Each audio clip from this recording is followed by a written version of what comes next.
जरा इसका सिर्फ एक पैरा मैं पढ़ रहा हूं, इसका पेज नंबर 24 और उसके आगे पेज नंबर 25 पर क्या लिखा है? लिखा है, काल ब्रह्म ने प्रकृति यानी दुर्गा से कहा कि अब मेरा कौन क्या बिगाड़ेगा। यह अहंकार से भरा हुआ स्वरूप, मनमानी करूंगा। प्रकृति ने फिर प्रार्थना की कि आप कुछ तो शर्म करो। प्रथम तो आप मेरे बड़े भाई हो, क्योंकि उसी पूर्ण परमात्मा की वचन शक्ति से आपकी अंडे से उत्पत्ति हुई और बाद में मेरी उत्पत्ति उसी परमेश्वर के वचन से हुई। इसके आगे क्या लिखा हुआ है? इसके आगे लिखा हुआ है कि मेरे पास पिता की प्रदान की हुई शक्ति है, जितने प्राणी आप कहोगे मैं वचन से उत्पन्न कर दूंगी। ज्योति निरंजन ने दुर्गा की एक भी विनय नहीं सुनी और कहा कि मुझे जो सजा मिलनी थी मिल गई, मुझे सतलोक से निष्कासित कर दिया गया, अब मनमानी करूंगा। और यह कहकर काल पुरुष ने प्रकृति के साथ जबरदस्ती शादी की और 3 पुत्रों को जन्म दिया। इसमें क्या कहा गया है? वो 3 पुत्र कौन से हैं? वो 3 पुत्र हैं ब्रह्मा जी, विष्णु जी और शंकर जी की उत्पत्ति। आगे क्या लिखा है? जवान होने तक तीनों पुत्रों को दुर्गा के द्वारा अचेत करवा दिया गया और फिर युवा होने पर श्री ब्रह्मा जी को कमल के फूल पर, विष्णु जी को शेषनाग की शैया पर और शिव जी को कैलाश पर्वत पर सचेत करके इकट्ठा कर दिया गया। ये हैं फर्स्ट इंडिया न्यूज चैनल के एंकर विजेंद्र सोलंकी जी, जिनका मानना है कि ब्रह्मा विष्णु महेश के माता पिता नहीं हैं, जबकि इन्होंने शास्त्रों को अच्छे से पढ़ा नहीं है और संत रामपाल जी महाराज के ज्ञान को संक्रमण बता रहे हैं। संत रामपाल जी महाराज ने किस शास्त्र का हवाला दिया है वो भी आपको बताएंगे और ये भी आपको बता देते हैं जिस शास्त्र का हवाला संत रामपाल जी महाराज ने दिया है वो आप सभी के घरों में रखी है और आप उसको पढ़ते भी हैं। तो देखिए ब्रह्मा विष्णु महेश के माता पिता हैं या नहीं, देखिए ये प्रमाण।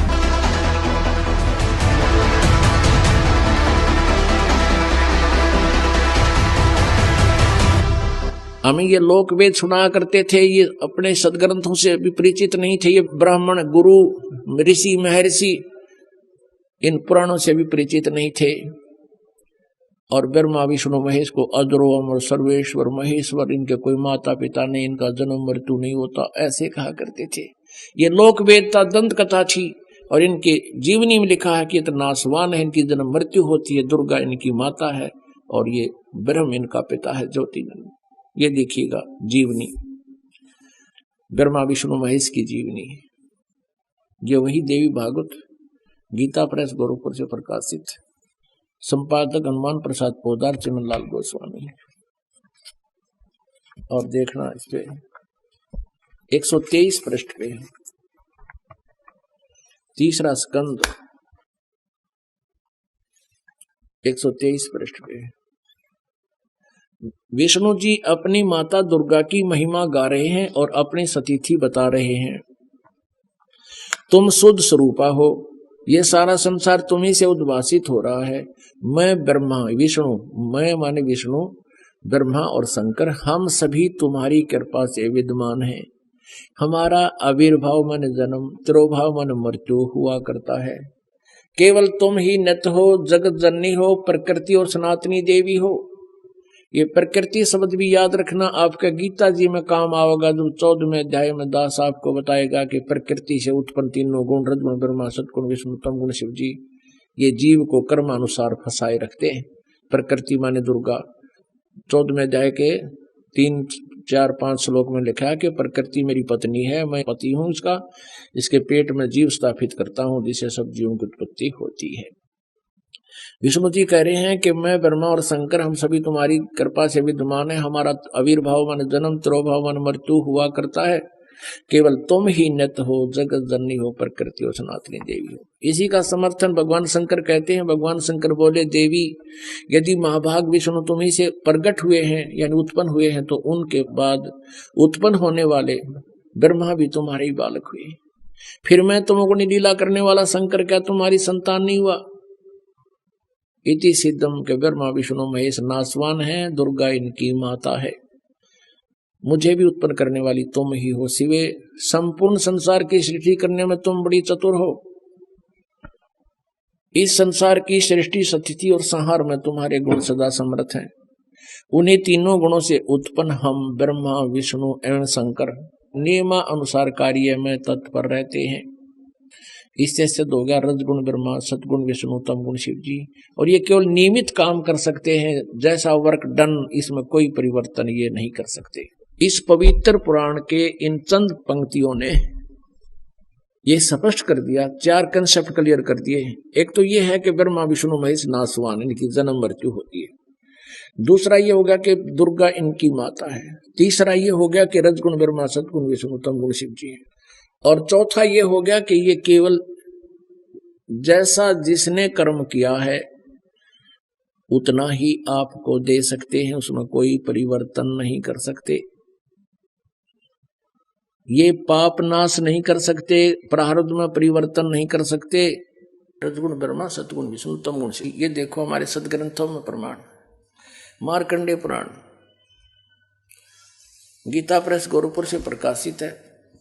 ये गीता प्रेस गोरखपुर से प्रकाशित है और ये यहां से प्रकाशित है। इसके 123 पृष्ठ पर ले चलते हैं आपको। 122 से प्रारंभ करते हैं। यहां पर मार्कंडेय जी ज्ञान बता रहे हैं। मार्कंडेय जी बोले, मुने, यहां तक हम इसके सामने लेते हैं, यहां पर आते हैं, अपने मतलब की बात लेते हैं। रजोगुण प्रधान ब्रह्मा, तमोगुण प्रधान रुद्र और सतगुण प्रधान विश्वपालक विष्णु हैं। यही 3 देवता हैं और यही 3 गुण हैं। इति सिद्धम रजगुण ब्रह्मा है, सतगुण विष्णु, तमगुण शिव जी। इन्होंने, इन अज्ञानियों ने काल प्रेरणा से, नकली संतों, महंतों, आचार्यों और शंकराचार्यों ने, गुरुओं ने अध्यात्म ज्ञान को ऐसा उलझा दिया इस काल प्रेरणा से कि 9 मन सूत उलझिया, ऋषि रहे झकमार, और सतगुरु ऐसा सुलझा दे उलझे न दूजी बार।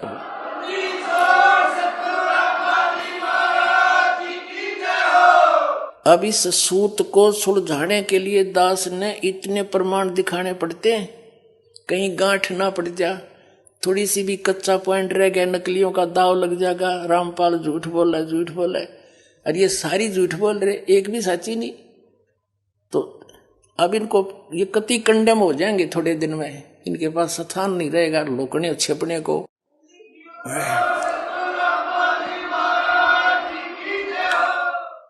या तो ये संत स्वीकार कर लेंगे कि सचमुच सच्चाई यही है और सबको कह देंगे, अपने भक्त अनुयायियों को, इनका भार हल्का होगा। और नहीं तो इनको यहाँ जगह नहीं रहेगी हिंदुस्तान में रहने के लिए। एक दिन ऐसा आ जाएगा, पलायन करना पड़ेगा इनको दूसरे। तो इस 9 मन सूत सुलझाने के लिए इतने 1 पॉइंट 1 बिंदु को क्लियर करने के लिए ढेर सारे प्रमाण देकर के फिर आगे बढ़ना पड़ता है। और तभी आज दास सफल हुआ, कबीर परमात्मा की रजा से उसके बच्चों को ज्ञान पहुंचाया। बुद्धिमान समाज सारे प्रमाण देखकर दांतों तले उंगली दबा रहे हैं, हे भगवान कहाँ छुपा था ये अनमोल ज्ञान, और रो रहे हैं गए और समय गए हुए समय को। अब कंसेप्ट क्लियर करता है दास आगे। रजगुण ब्रह्मा है, सतगुण विष्णु, तमगुण शिव। ये देखिएगा, ये है श्रीमद देवी भागवत हिंदी टीका सहित भाग 1। ये कहाँ से प्रकाशित है? अथ देवी भागवतम सभाष टीकम सहमात्यम। और ये कहाँ से छपी है? खेमरा श्री कृष्ण दास प्रकाशन, मुंबई। अब इसके तीसरे सकंद को दिखाते हैं आपको। अथ श्री मद देवी भागवते भाषा टीका युक्ते तृतीय सकंद है प्रारंभते। इसके प्रश्न नंबर 11 पर आपको दिखाते हैं।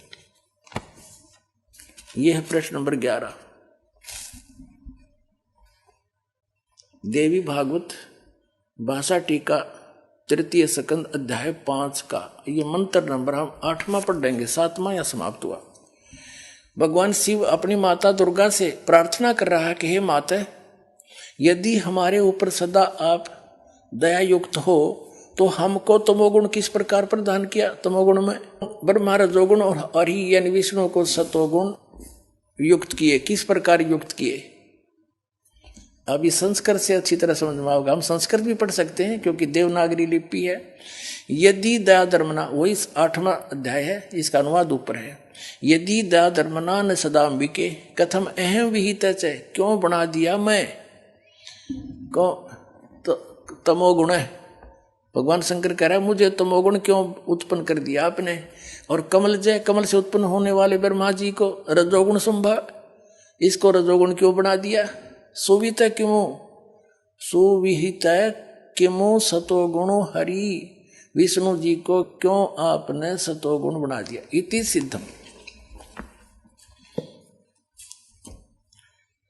इति सिद्धम, रजगुण ब्रह्मा है, सतगुण विष्णु, तमगुण शिव जी।